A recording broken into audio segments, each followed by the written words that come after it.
Di akhirat kita akan ditanya, pernahkah telinga kau pakai mendengar? Pernah. Pernah kau pakai mata menengok? Pernah. Tapi tangan juga akan ditanya, sudahkah kau pakai tangan kau ini mencoblos pemimpin yang adil dan amanah? Karena saat kita itu sedang bersaksi di hadapan Allah, aku bersaksi bahwa orang yang kupilih ini baik untuk agamaku, baik untuk masjidku, baik untuk pendidikan anak-anakku. Takbir. Tapi waktu mencoblos itu dalam hati aja. Waktu dalam takbir. Apanya kerja kau dalam itu? Al-yawma nakhtimu ala afwahihim, hari itu mulut terkunci. Wa tukallimuna aydihim, tangan akan bercakap. Wa tashhadu arjuluhum, kaki akan bersaksi. Surat apa itu? Yasin. Yang tak ingat Yasin, apa yang kau baca selama ini? Itu yang dibaca tiap malam Jumat itu. Cuman kadang orang tak ingat dia baca itu karena tak diingatnya. Saking seringnya udah baca Yasin. Tur jaon. Al-yawma nakhtimu ala afwahihim wa tukallimuna aydihim wa tashhadu arjuluhum bima kanu yaksibun. Waktu itu mulut terkunci, tangan yang akan bicara, kaki yang akan bersaksi atas semua yang pernah kau lakukan dulu. Bisa tak kita nih yang sudah mati dimakan cacing tanah hidup?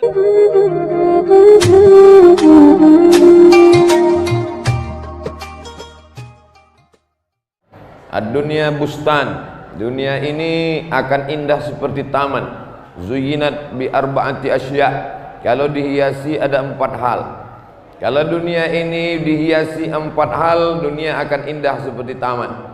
Tapi kalau 4 ini tidak ada, maka dunia ini tak lagi ada indah. Bahkan dikatakan lebih baik di bawah tanah daripada di atas tanah. Adapun 4 hal ini, yang pertama ilmul ulama, ilmunya para ulama. Kalau ulama masih dimuliakan, masih dihormati, ilmunya masih dipakai, fatwanya masih dijadikan pedoman, suluh dalam gelap, penunjuk di kala bingung, maka insya Allah dunia ini akan indah. Maka bapak ibu mesti mewakafkan anaknya, mesti ada salah satu yang jadi ulama. Siap? Siap. Masukkanlah anak ke sekolah agama, ke sekolah Al-Wasliyah. Al-Wasliyah menjadi tuan di Sumatera Utara. Jangan sampai tamu yang datang lebih besar daripada yang punya rumah. Akhirnya kita menjadi tamu di rumah kita sendiri. Tanah-tanah kita mesti diwakafkan. Demi untuk apa? Supaya ada yang menggantikan ulama. Karena kata Nabi SAW, innallaha la yantazi'ul ilma intiza'an. Allah tidak mencabut ilmu itu macam mencabut pokok kayu. Ilmu tidak dicabut macam mencabut pokok kayu. Walakin, tapi ilmu dicabut biqabdil ulama, dengan matinya para ulama. Meninggal Tuan Thohir di Tanjung Balai, meninggal Tuan Syekh Abdul Wahab Rokan di Besilam, meninggal Mufti Kerajaan Delhi Syekh Hasan Maksum, meninggal Syekh Abdurrahman Sihab, meninggal Syekh Jalaluddin Abdul Muttalib, Imam Masjid Besar, Masjid Agung. Meninggal para ulama. Penggantinya belum tentu selevel oleh para ulama. Pejabat-pejabat meninggal, belum meninggal sudah siap penggantinya. Akan tetapi ulama-ulama meninggal sampai sekarang tak ada yang bisa menggantikan mereka. Ulama besar Al-Wasliyah, Syekh Muhammad Arsyad Thalib Lubis, ahli dalam bidang hadis. Saya masih megang bukunya yang dulu kami baca waktu di sekolah muallimin, ilmu mustalah hadis. Ada sampai sekarang saya pegang. Kalau panjang umur mau syarah, saya sarah kitab ini. Mau saya terjemah ke bahasa Indonesia, dicetak supaya anak cucu kita tahu. Jangan sampai hilang khazanahnya. Mereka tidak meninggalkan apa-apa, tidak meninggalkan rumah yang besar, tidak meninggalkan harta yang banyak. Yang mereka tinggalkan kitab. Kitab ini pula tak disentuh lagi karena dalam bahasa Arab yang sekarang asik dengan bahasa Indonesia. Tidak lagi memperdulikan nahwu, sorof, balaghah, mantik, bayan, ma'ani. Dilupakan anak-anak. Bapak, ibu, orang tua tak pula mau memasukkan anak ke sekolah agama. Kalau ada yang insinyur dihormati, ada yang sarjana hukum dimuliakan, ada yang SAG, menantu-menantu pun ditolak. Apa titel kau? SH, masuk. Apa titel kamu? Sarjana ekonomi, silakan. Apa titel kau? SAG, pergi balik. Bagaimana dunia ini mau indah kalau tidak dengan mengamalkan ilmu ulama? Tapi di Serdang Bedagai, alhamdulillah, orang masih memuliakan ulama. Saya ini bukan ulama, saya hanya ustadz kampung, ustadz biasa saja. Tapi karena sering berkawan dengan para habaib, para ulama, rupanya disangka orang ulama juga, maka dimuliakan. Maka tadi waktu turun kami dari mobil, saya dari mobil, sudah disambut bertakbir pula lah anak-anak muda yang di situ. Oh, saya bilang ini orang sholat. Orang sholat subuh dia mau bertakbir juga.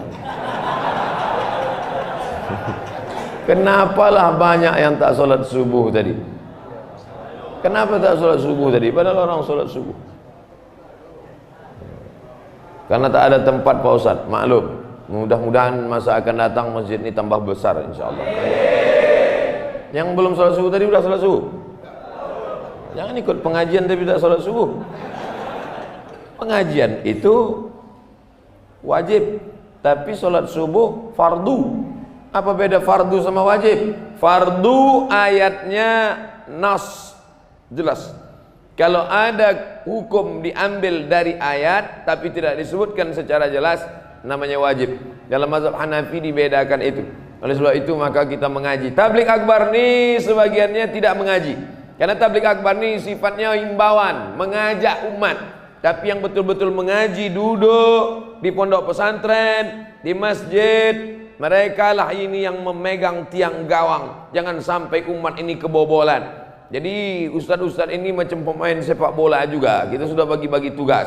Ada yang menjaga tiang gawang, itulah dia mursyid tarekat Naqsabandiyah dengan suluknya. Itulah dia para kiai alim ulama dengan kitab kuningnya duduk di pondok. Mereka tidak terkenal, mereka tidak populer, tapi mereka menjaga akidah Asy'ari, fikih Syafi'i, dan tasawuf sunni, bukan falsafi. Nah ini tiang gawang, ini penjaga. Lalu kemudian ada yang berperan sebagai back kiri dan kanan. Inilah guru-guru besar di kampus, bukan sekuler, bukan liberal, bukan yang merusak ajaran Islam, membawa-bawa nama Islam tapi menikam Islam dari dalam. Ini pengkhianat, makan haram ini. Kalau ada guru besar, profesor yang merusak ajaran Islam dari dalam, dia lebih dulu masuk neraka jahanam.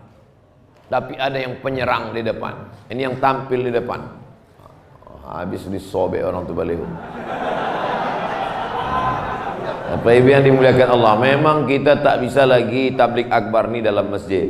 Jamaah mengamuk di belakang, ibu-ibu tu hampir unjuk rasa lagi di belakang. Jamaah di samping. Tapi kita mesti buat di masjid.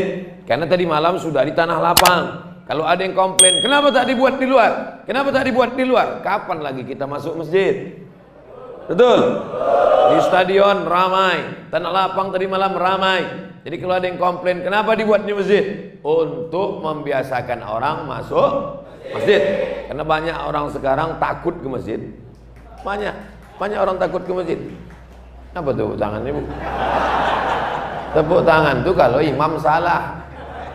Salah imam, tepuk tangan di belakang. Karena perempuan tak boleh bersuara. Yang pula ibu bersuara, salah imam, tepuk tangan dia. Makanya kata Nabi, innamat tasfiqu lin nisa. Tepuk tangan itu lin nisa, untuk perempuan. Kalau laki-laki dia kasih tahu subhanallah. Kalau perempuan tepuk tangan. Maka ketika ibu tepuk tangan tadi saya heran, apa yang salah ini? Tepuk tangan. Sebetulnya saya cuma mau ngasih tahu tak boleh tepuk tangan di masjid. Kalau ada sesuatu di masjid takbir aja, tak boleh tepuk tangan. Nah, karena mereka dulu orang musyrik jahiliyah, dia menepuk tangan mengejek Nabi Muhammad SAW. At-tasfiq, bertepuk tangan dan bersiul-siul untuk mengejek Nabi. Maka supaya kita jangan sama dengan orang kafir musyrik, maka kita bertepuk tangan, tidak bersiut-siut, tidak bersiul-siul di dalam masjid. Di luar tak apa-apa. Siapa yang mau bersiul di luar, bersiul lah sampai sore pun tak apa-apa. Jelas? Yang pertama, ilmu ulama. Bagaimana mencetak ulama? Masukkan anak sekolah agama. Jangan takut. Pak Ustadz, nanti kalau anak saya sekolah agama makan apa? Kalau lagi hidup ini cuma untuk makan, bagus jadi monyet. Kalau lagi hidup ini cuma untuk kerja, bagus jadi sapi di sawah. Hidup ini memikirkan apa visi misi kita ke depan. Kau tinggalkan anak pegawai, duitnya banyak, rumahnya besar, hidupnya mewah, tak peduli agama, tinggal. Tapi kalau ada pejabat yang peduli agama, polisi peduli agama, tentara peduli agama, karena basicnya pendidikan agama, SD Al-Quran, SMP IT, maka insya Allah jadi apapun dia nanti, dia tetap akan berperan sebagai penyuluh, penerang, pengajak, da'i. Nahnu du'at qabla kulli syai'. Sebelum jadi apapun kita adalah da'i. Da'i itu mengajak orang ke jalan Allah. Da'i bukan yang khutbah di atas nih. Da'i bukan penceramah pakai mikrofon. Dia memang tak pernah berceramah, dia tidak pernah tablik akbar, tapi anak-anak buah di kantornya ikut patuh sama dia semua. Kepala dinas, kepala gadan, kepala kantor, tak pernah dia ceramah, tak pernah dia kultum, tak pernah dia tausiah. Dia cukup membuat surat peringatan. Seluruh pegawai, pengumuman, tempel di dinding. Seluruh pegawai ikut pengajian Jumat pagi. Siapa yang tak ikut, uang kesra makan potong. Dijamin ramai tak kantor tuh pengajian. Ramai. Tapi kadang saya kalau ceramah di kantor-kantor sunyi, pemain inti saja. Saya tanya, Sanu kemana? Di luar Pak Ustadz, tuh duduk. Kenapa orang sepele pengajian? Karena pejabat tak mengaji. Kenapa pejabat tak mengaji? Karena ulama dilecehkan. Dunia akan indah yang pertama, ilmu ulama, dengan ilmunya para ulama. 4 poin yang mau saya sampaikan malam ini. Dunia akan indah kalau ada 4 poin. 15 menit, 15 menit, 15 menit, 15 menit, per 60 menit. Nanti kami pun akan cabut langsung. Mudah-mudahan pertemuan kita ini mendatangkan barokah. Amin. Man sholat subha fi jama'atin, siapa yang sholat subuh berjamaah, summa qa'ada yazkurullah, habis sholat subuh jangan keluar masjid, duduk berzikir niat Allah. Kalau bisa ada majelis zikir, zikir subhanallah, alhamdulillah, la ilaha illallah, Allahu akbar, la haula wala quwata illa billah, ayat kursi, istighfar sampai terbit matahari. Itu sudah nampak merah-merah, belum lagi terbit matahari. Jam berapa terbit matahari itu? Terbit matahari sama seperti waktu maghrib. Dia sedang berdagang jam berapa maghrib? Oh, banyak yang tak sholat maghrib ini. 6.30.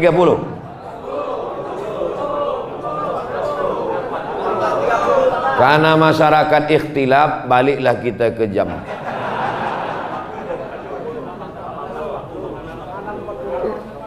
Yang mana sih waktu maghrib ini? Tak mungkin 16.40, 18.40. Kalau 18.40 maghrib, berarti sudah boleh sholat sunat isyraq jam 6.40. Itu aja patokannya. Asal berubah di sini, berubahlah isyraq. Isyraq itu waktu terbit matahari setelah lewat 12 menit. Waktu terbit matahari tak boleh sholat, karena ada 3 waktu yang dilarang sholat. Terbit matahari, tenggelam matahari, tergelincir matahari. Terbit matahari, tenggelam matahari, tergelincir matahari. 3 waktu itu dipakai orang kafir musyrik jahiliyah menyembah Lata, Uzza, Manat, Ubal, Jibti, Taghut, Naham. Maka tak boleh kita sholat. Kenapa begitu? Waktu terbit matahari, matahari itu bulat. Waktu terbit matahari begini ya, bulat matahari. Nah, waktu terbit matahari datang setan menghampiri. Setan itu bertanduk, maka disebut dengan waktu tanduk setan. Waktu terbit matahari bulat begini, keluar waktu tanduk setan. Nah. Ini maka lambang di lambang setan. Carilah menantu yang paham agama. Ini cari menantu anak metal, masuk dalam, apakah bayi mertua sehat? Waktunya 12 menit. Lewatkan 12 menit, kata Nabi, qaida ram'in, setinggi tombak. Tombak segini, lebih kurang tinggi tombak. Nah, tombak. Pernah nengok tombak? Buburu babi biar tombak.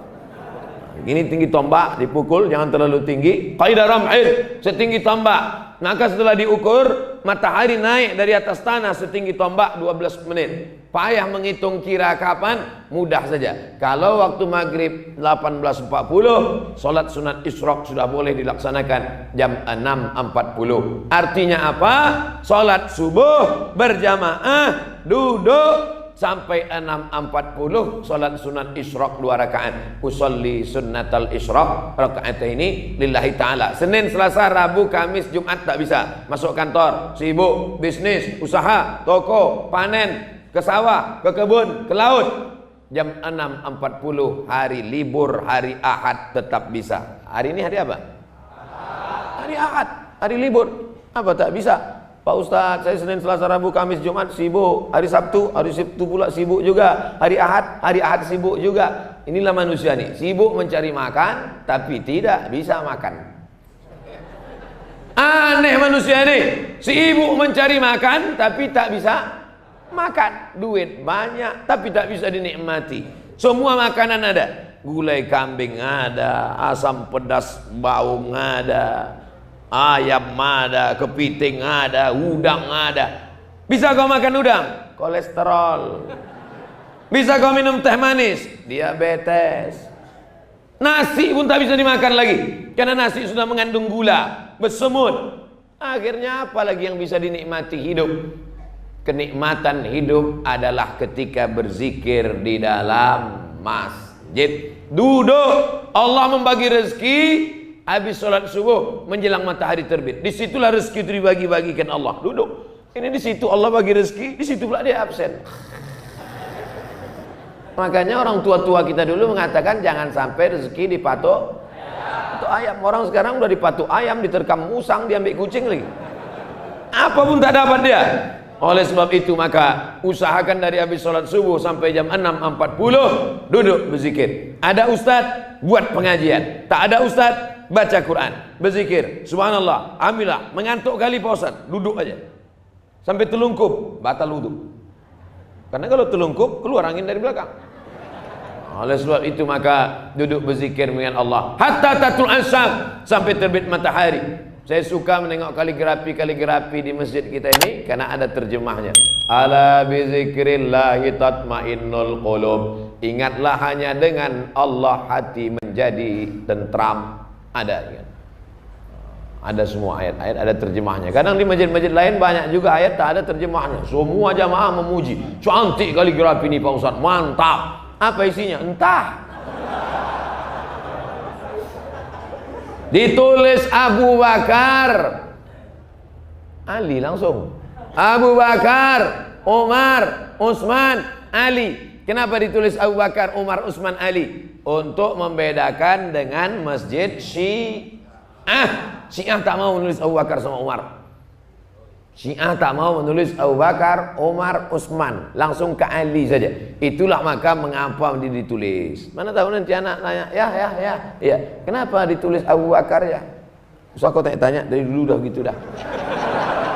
Karena Syiah tak mau mengakui Abu Bakar. Kata Syiah, Abu Bakar sama Umar sama Utsman ini penjahat yang merampas khilafah kekuasaan Ali. Maka Abu Bakar, Umar sama Utsman ini kafir, kata Syiah. Orang Serdang Bedage ini Syiah apa Ahlus Sunnah? Ahlus Sunnah. Maka ditunjukkannya kami Ahlus Sunnah. Abu Bakar, Umar, Utsman, Ali radhiyallahu anhu. Nah, ini bagus, tulis kaligrafi. Kenapa kaligrafi ini ditulis di atas? Supaya mata jamaah khusyuk sholat. Karena kalau ditulis di depan, itulah mata dia nengok. Makanya dalam mazhab Maliki makruh. Dalam mazhab Maliki makruh hukumnya menulis dinding. Tapi mazhab Syafi'i tidak. Dengan syarat apa? Ditulis di atas, mata jamaah sholat menengok ke bawah. Tapi kalau sedang duduk, habis sholat subuh, berzikir sudah, baca Quran sudah, belum sampai jam 6.40, tinggal tengok aja, baca keliling. Ya ayyuhallazina amanu idza nudiya lis-salati min yaumil jumu'ah fas'au ila zikrillah wa dzarul bai' dzalikum khairul lakum in kuntum ta'lamun fa idza qudiyatis salatu fantashiru fil ard wabtaghu min fadlillah wadhkurullaha katsiran la'allakum tuflihun wa idza ra'au tijaratan aw lafan faddu ilaiha wa tarakuka qa'ima. Tengok terjemahnya. Saya membaca tulis Arabnya tak bisa Pak Ustaz, berbelit-belit terjemahnya aja. Terjemah pun tak nampak Pak Ustaz, beli teropong. Ini semua untuk berzikir mengingat Allah. Pintu manapun yang kau lewati, pintu ini semuanya ada pesan-pesannya. Pintu ini yang kau lewati, ala bizikrillah tatmainnul qulub. Banyak-banyak berzikir mengingat Allah, hatimu akan tenang. Surat Ar-Ra'd ayat 28. Pintu ini yang kau lewati. Wa innaka la'ala khuluqin azim. Akhlak engkau yang paling hebat wahai Muhammad. Allah tak puji dia karena tahajudnya banyak. Allah tak puji dia karena hartanya banyak. Allah puji dia karena akhlaknya. Sesungguhnya akhlak engkau yang paling hebat ya Muhammad. Surat Al-Qalam ayat 4. Keluar dari belakang menjadi orang yang bersyukur. La in syakartum la azidannakum. Kalau kau bersyukur kau akan ditambah Allah nikmat. Wala in kafartum, tapi kalau kau kafir kufur, inna azabi lasyadid. Azabku amat sangat keras. Yang pertama, ilmul ulama. Ini adalah ulama ini. Yang menulis-nulis ini ulama. Ulama bilang apa? Kaligrafi. Ilmul ulama. Yang kedua, adlul umara. Dunia akan indah kalau ada 4 hal. Yang pertama, ilmu ulama diamalkan. Yang kedua, adlul umara. Pemimpinnya kalau sudah pemimpin adil, lebih enak di atas tanah daripada di bawah tanah. Tapi kalau sudah pemimpin zalim, lebih baik di dalam tanah daripada di atas. Apa maksud di dalam tanah itu? Mimda tema taya bawati modar. Apalah lagi gunanya di atas tanah? Anak mau sekolah mahal, sakit mahal. Saya kuliah di Mesir, S1, S2, S3 di Mesir itu gratis, free. Kuliah saya S2 di Maroko, gratis.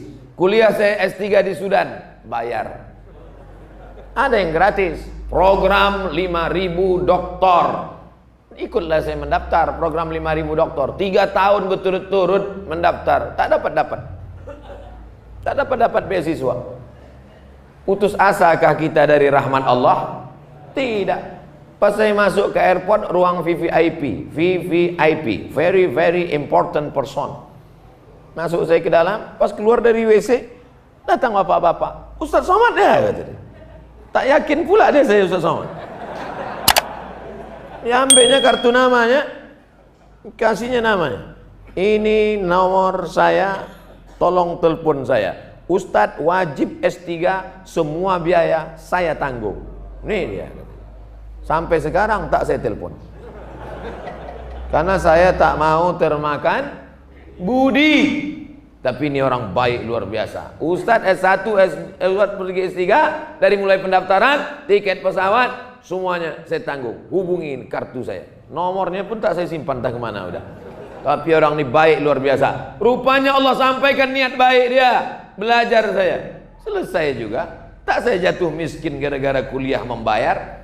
Sebetulnya Allah mau ingatkan saya, Abdul Somad, kau udah banyak betul dapat gratis. S1 gratis, S2 gratis. Takkan S3 ini gratis juga? Apa yang dimuliakan Allah Subhanahu wa taala. Kuliah kami dulu di Mesir. Sakit. Usus buntu kawan. Gara-gara makan cabai malas mengunyah. Masuk cabai, gol kiri kanan masuk. Rupanya menggumpal biji cabai di dalam usus. Namanya usus buntu. Usus buntu masuk ke nih. Kalau banyak makan biji cabai, biji tomat, biji segala biji jadi sepeda pun masuk. Maka minumnya mesti banyak.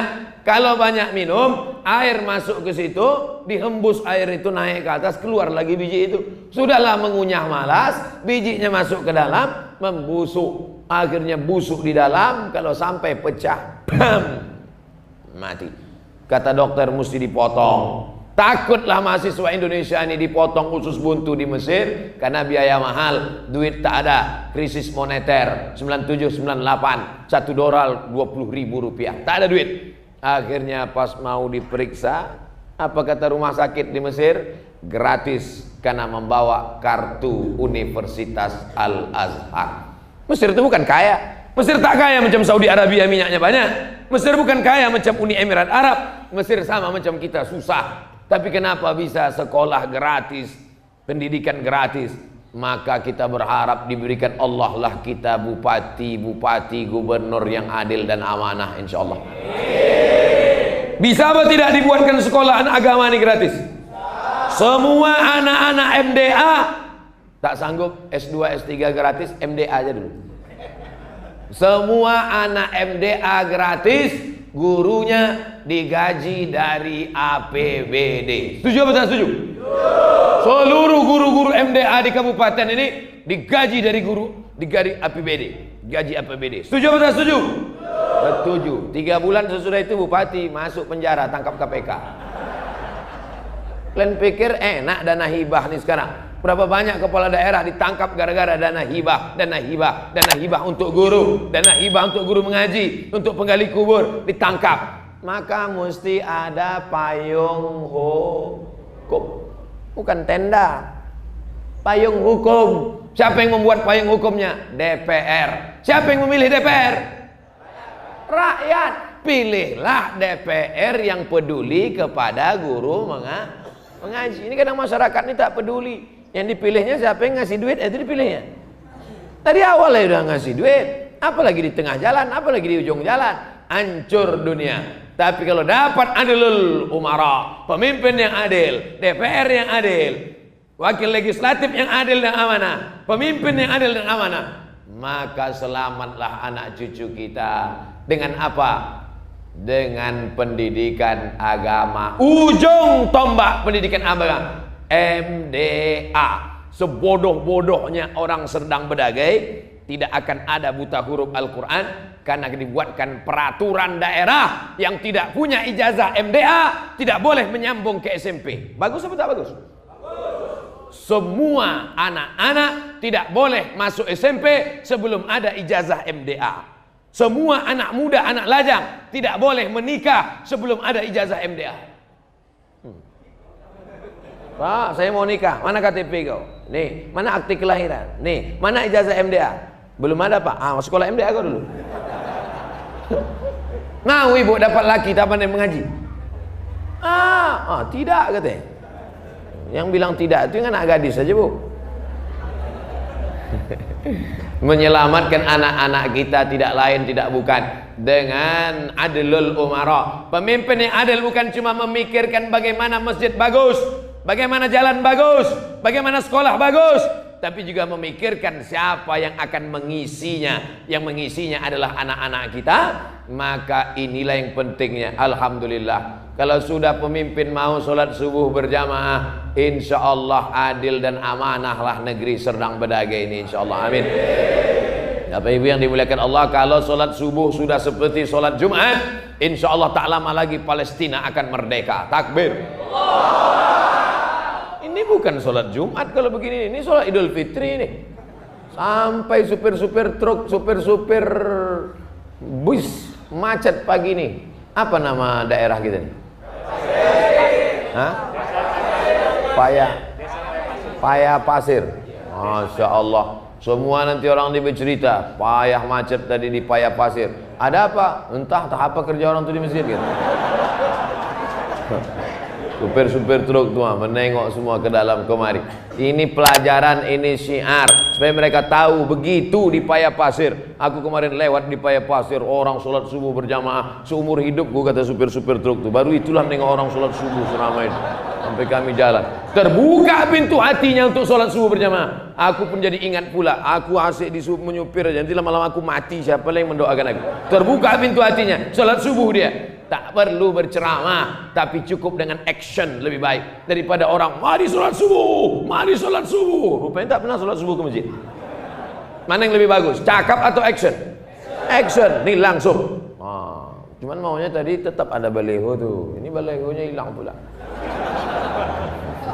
Tapi insya Allah semua orang tahu bahwa kita sholat subuh berjamaah. Pemimpin yang peduli rakyat, pemimpin yang memperdulikan bagaimana bacaan Quran masyarakatnya, dengan mendidik pendidikan agama, dengan menghidupkan MDA, penggali kubur diingat-ingat, orang memandikan jenazah dikenang-kenang. Maka inilah yang akan menyelamatkan negeri kita. Allahumma rzuqna imaman adila, berikan kami pemimpin yang adil dan amanah.